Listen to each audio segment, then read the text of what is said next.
Hello and welcome to the Coaches Show. This is Gary Livengood along with head football coach Jonathan Tennent. Coach, week one, beautiful night, crowd, the bleachers were full. I mean, the students were here, the fans were here. You received the opening kickoff. Just went from there. Well, you're right. That's what we've been building for the last couple of years, is to create an atmosphere here at Preston Knight where, Friday night, the place to be is in Knight Stadium, cheering on the Knights. And kids could feel it. I felt it. There was electricity. A lot of people were having a good time, so we were real pleased. At the opening kickoff, game plan evidently was noose up the middle, noose off tackle, noose off tackle, noose up the middle. Right. Yes and no. We wanted to get to the outside, but we had a little problem with that. We realized that about probably the second quarter, definitely by the second half, that we could wear them down, and we just started pounding them, and that was our adjustment we made at halftime. Just line up and see who wants to play football, and we were there in the end. You ran the ball 16 times in the first quarter. You score one touchdown. You're up if an extra point failed. You're up 6-0 at the end of the first quarter. You control the clock for the whole first quarter. Right. Yeah, that's a big difference from last year, where the first play of the season we gave up a touchdown. So I was really tickled the way our offense took the ball right off the bat, and beautiful drive right down the field. And the only thing that went bad was the extra point. Had one pass completion in the first quarter. Newsom caught the one pass from Stone. Second quarter, Hampshire takes over. They start to control the clock. They moved their offensive line, went to an unbalanced line. Most of the times it was to the left. Mm-hmm. And they controlled the clock for most of the second quarter. Yeah, that 97-yard drive wasn't very good, but the good thing is we made them drive the football. In the past, 2 or 3 plays, touchdown. 2 or 3 plays, touchdown. Last year, that's the way it was. We controlled their running game, but then we gave up a long pass. I was really tickled with the defense. They earned every yard that they got. We broke down a couple times and missed some tackles. We got some bad calls, didn't get lined up correctly, but for the most part, our kids on defense played hard.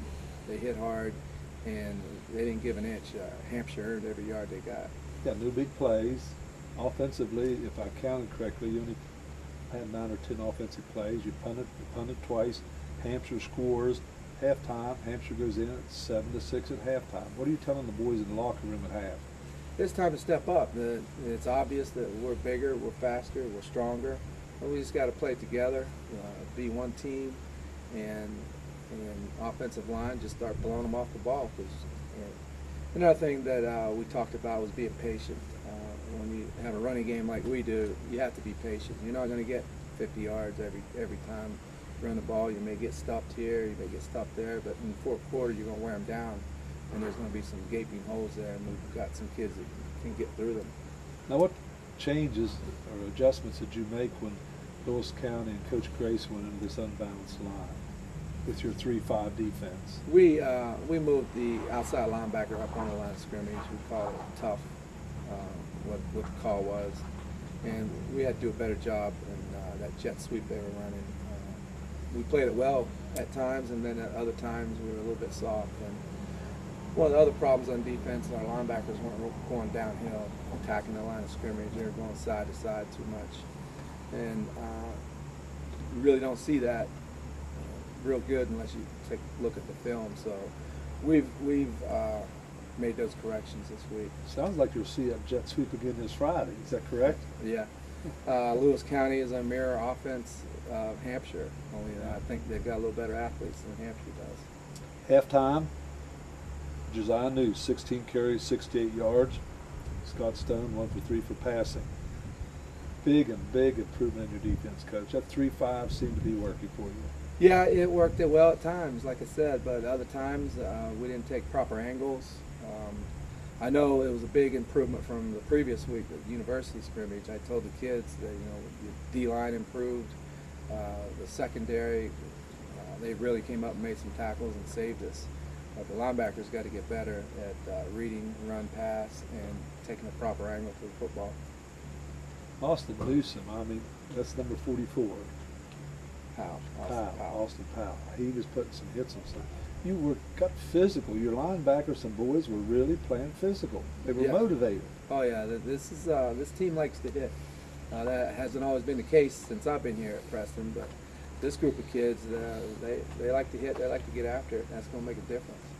And it also seemed, just watching it while we were doing the game, that kids were not only motivated, but they were more confident in their abilities of what they were supposed to do, especially on defense. Yeah, these kids, they are confident. They're good football players, and that's what they've heard throughout their lives. And I don't expect anything to change. We are a confident football team, and we expect to go out and compete and win every time we take the field. Third quarter, Hampshire gets a kickoff. Boom, ground game. Hampshire keeps digging in, and they score again. They go up 13-6, going into the fourth quarter. But fourth quarter, we have an interception by, I think it was one of the Schropp boys, Cameron. Dylan Smith gets an interception, and Preston fourth quarter kind of to get their offense back in gear. Yeah, the defense came up with 3 turnovers. That first interception by Cameron, I called that the play of the game, because they were going in, they were driving slowly but surely, but he made a good read and caught the ball and took it back the other way. That was the turning point of the game, because we were down 13-6, and I think after that, our confidence was through the roof. It would take we were ready to play after that. Josiah New scores 2 touchdowns in the fourth quarter. We take the lead. You're going for 2-point conversions. Yeah. Was that a choice or? No, there was really no choice, because I looked into their eyes and I believed they could do it, and they believed they could do it. So to me, it wasn't a hard choice. We came out to play to win, and a tie. I didn't want to go through that. I knew that we were stronger, and I knew the kids were motivated. The kids, offensive linemen, jumping up and down, just ready to get after it. So I made that call, and it worked out. And really, basically, the boys played a good, clean game when it comes down to playing football, offense and defense. You had some weird penalties. We noticed that one quarter, I don't know, it was the third quarter or fourth quarter, we had a 30-yard penalty called against us. Yeah. I was proud of our kids that they didn't lose their composure. They're really emphasizing hits that are up high, around the shoulder area, head area, and we've got to clean that up. The thing is, they weren't stupid penalties; they were aggressive penalties. We can clean that up, but they weren't stupid. They weren't like cursing or swinging your fist or something like that. It was all aggressive, getting after it type of penalties. It's physical football. Yeah. Coach, you go on to win the season opener, 22-13 over Hampshire.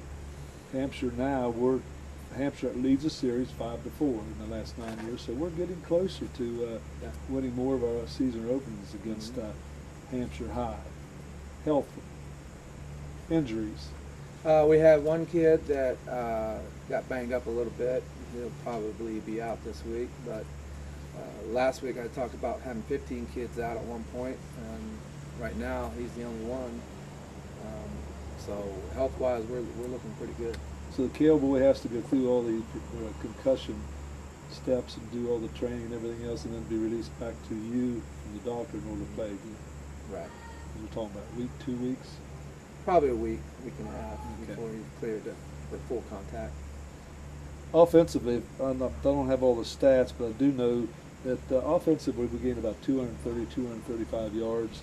And Noose, 29 carries, 137 yards. Is that close? That's close. That's about right on. He's going to be our workhorse. So when we get the opportunity, he's going to have the ball. The only disappointing thing about it, we didn't get the edge very well. Yeah.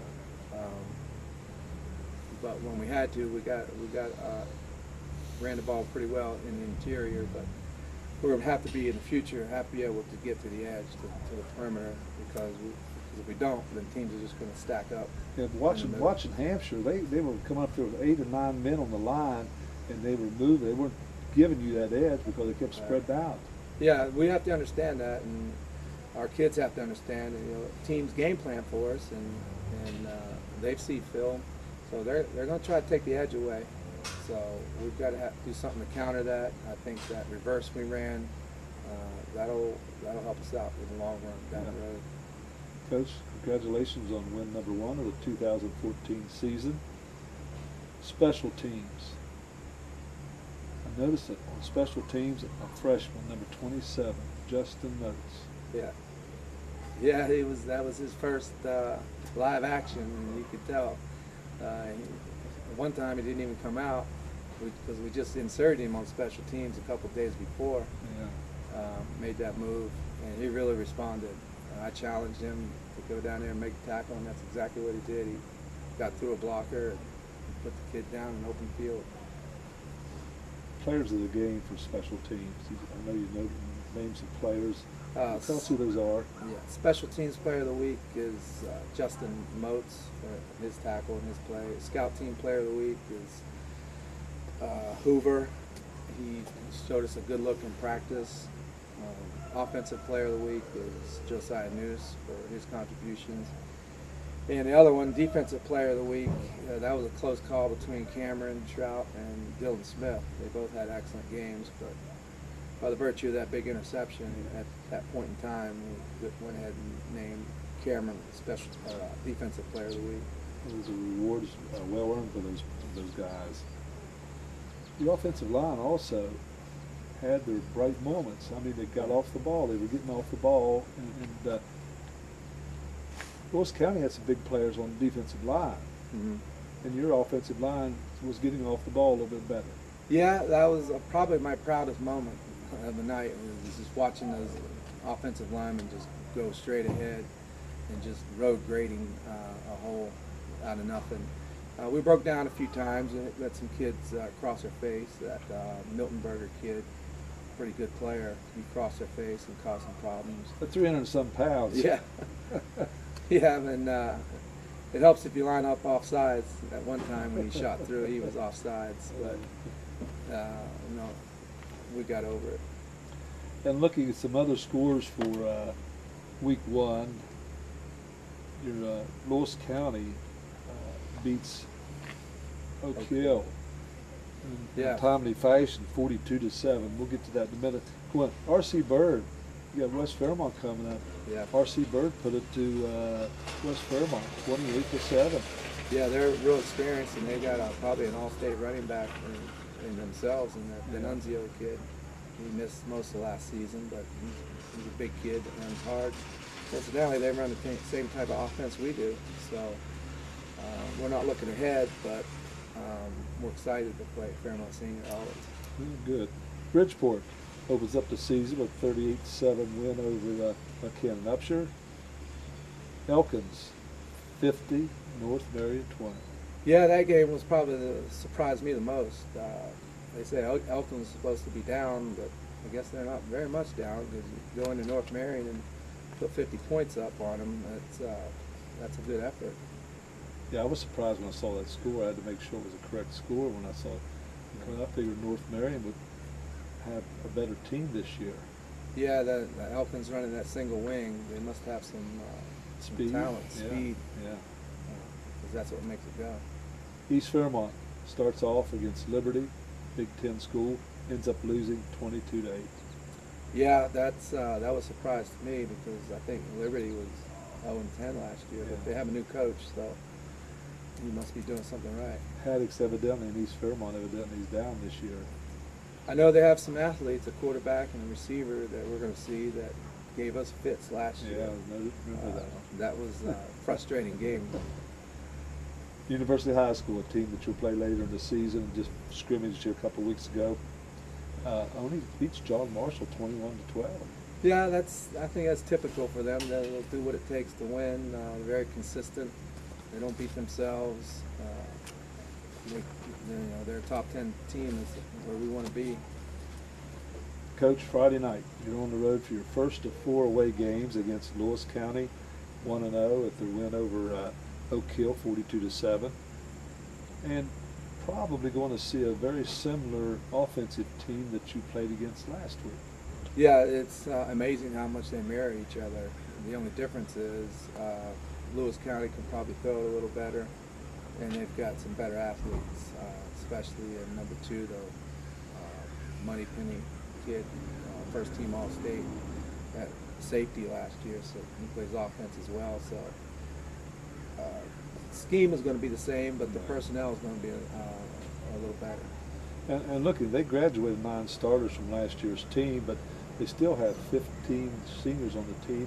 And one of their things that Coach Vince is noted for is their really good defense. Yeah, their defense is similar to ours now, with the way they slant every play just like we do. And they've been a top 10 defense since he's been there, I believe. So we're going to have our work cut out for us. It's going to make it a lot more difficult for blocking assignments.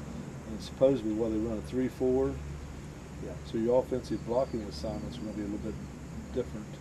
Yeah, we're going to change a few things and make some adjustments to counteract what they do, and hopefully it'll work.